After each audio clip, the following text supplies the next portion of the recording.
আশা করি খুব ভালো আছেন। আমি আপনাদের অনেক ভালো আছি। তো আমি একটি খুবই সুন্দর আমার পছন্দের একটা রান্না নিয়ে আমি হাজির হলাম। বেলে মাছ বা বাইলা মাছ দিয়ে মিষ্টি আলুর শাক রান্না করব।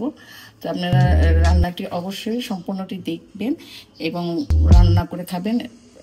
সম্পূর্ণ ভিডিওটি অনুরোধ করব দেখবেন, কোথাও স্কিপ করবেন না।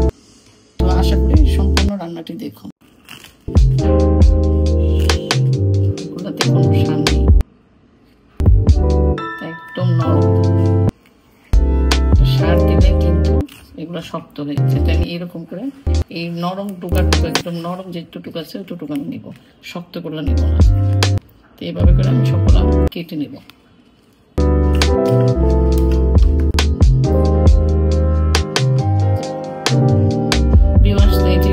আমি নেব না, যতটুকু নরম অতটুকু আমি নিয়েছি, যতটুকু নরম অতটুকুই নেব। এগুলো যেহেতু আপনারা তো দেখতেই পেয়েছেন যে বারান্দার মধ্যে হয়েছে, তো একেবারে নরম একদম সার ছাড়া, তো একেবারে নরম। এগুলো আমি সুন্দর করে এভাবে করে দিয়েছি।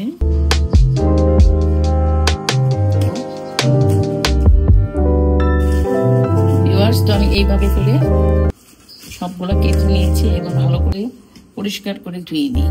তো প্রিয় দর্শক, আমি পরিমাণ মতো লবণ দিয়েছি। এর মধ্যে আমি 3টা মিডিয়াম সাইজের পেঁয়াজ কুচি দেব।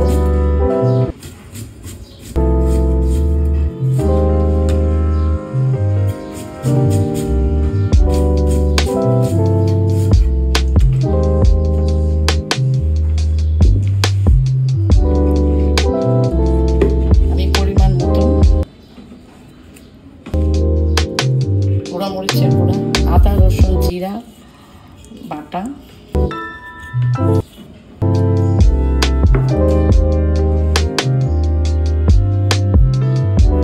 জাস্ট সামান্য পরিমাণে হলুদ,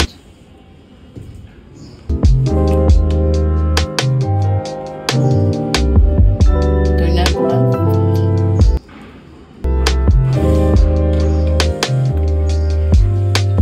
আর দিচ্ছি তেল।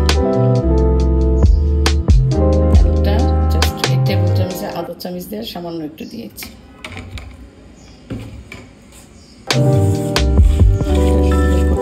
মেখে নিব, মেখে আমি মাছগুলো দিয়ে দিলাম।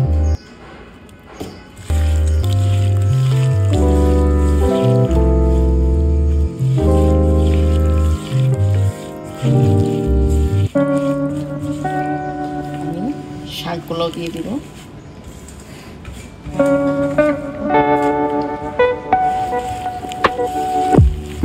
ভালো করে সবগুলো একসাথে আমি মেখে নেব। তো দর্শক, পরিমাণ মতন আমি পানি দিব। তো জাস্ট এটা একদম করবো, তাই পরিমাণ মতন আমি পানি দিব। জাস্ট মাছটা সিদ্ধ হইতে যতটুকু। আমি গুঁড়া মরিচ যেহেতু কম দিয়েছি, তাই কাঁচা মরিচটা দিয়ে নিয়েছি। ফ্রিজে আমার ছিল, টাটকাটা ছিল না, তাই ফ্রিজেরটাই দিয়ে নিলাম। তো আমি এটা সুন্দর করে, যে কাঁচা মরিচ আমার ছিল না, তা আমি এটা যে ফ্রিজের ছিল ফ্রিজেরটা দিয়ে দিয়েছি। চুলার মধ্যে মিডিয়াম আছে, চুলাটা আপনার একেবারে বসায় রাখবেন। এটা আস্তে আস্তে হয়ে যাবে, একদম ঢেকে রাখবেন। এই মাঝখানে আমি একটু উঠিয়ে আমি নেড়ে দিব, নেড়ে দিয়েছি, আরেকবার উঠিয়ে আবার নেড়ে দিচ্ছি। এটা বেশি, যেহেতু মাছটা বেলে মাছ বা বাইলা মাছটা একটু নরম, তার জন্য লাড়াটা একটু কমই দিবেন। জাস্ট উপরেরটা নিচেরটা উপরে একটু হালকা আলতো করে দিলেই হবে। একবার বা দুইবার এরকম করে দিবেন। ভালো করে খেয়াল করে দেখুন, আমি যেভাবে দিয়েছি সেম একই প্রসেসে আপনার লাড়াটা দিবেন। আবার আমি ঢেকে দিচ্ছি। তো মিনিট 5 পরেই একদম শুকনো শুকনো হয়ে যাবে। বেলে মাছের মধ্যে আপনি বেশি ঝোল রাখলে রান্নাটা মজা লাগবে না। যতই একেবারে শুকনো শুকনো করা যায় ততই মজা এই রান্নাটা। তো আমার রান্নাটা সম্পূর্ণ হয়ে গেছে, আপনারা দেখতে পাচ্ছেন। এই রান্নাটা কিন্তু মাছটা কিন্তু খেতে খুব মজা। আমি অবশ্যই আশা করব যে আপনারা রান্না করে খাবেন। তো আমার উঠিয়ে ফেলছি, আমার শেষ হয়ে গেছে, উঠে ফেলছি। ভিউয়ার্স, আপনারা তো অবশ্যই জানেন যে বেলে মাছ বা বাইলা মাছটা একটু নরম হয়, তো এত নাড়াচাড়া দেওয়া যায় না। তো এইভাবেই রান্না করেছি। তো দেখতে পেয়েছেন একেবারে শুকনো শুকনো। রান্নাটা কিন্তু খেতে খুব মজা লাগে, আপনি অনায়াসে কিন্তু 1-1.5 প্লেট ভাত খেতে পারবেন। আমার খুব পছন্দ লাগে। তো আপনারা অবশ্যই আমার এই রান্নাটি করে খাবেন এবং চ্যানেলটিকে সাবস্ক্রাইব করবেন, বেশি বেশি করে শেয়ার করবেন। বুঝতে কোনো সমস্যা হলে কমেন্ট বক্সে কমেন্ট করতে পারেন। এটা সকলের মধ্যে ছড়িয়ে দেন, যে খেয়েছেন তো খেয়েছেন, যে খাননি এখনো, তো অবশ্যই আমার রান্নাটা থেকে আপনারা রান্না করে খাবেন। তো সকলেই ভালো থাকবেন।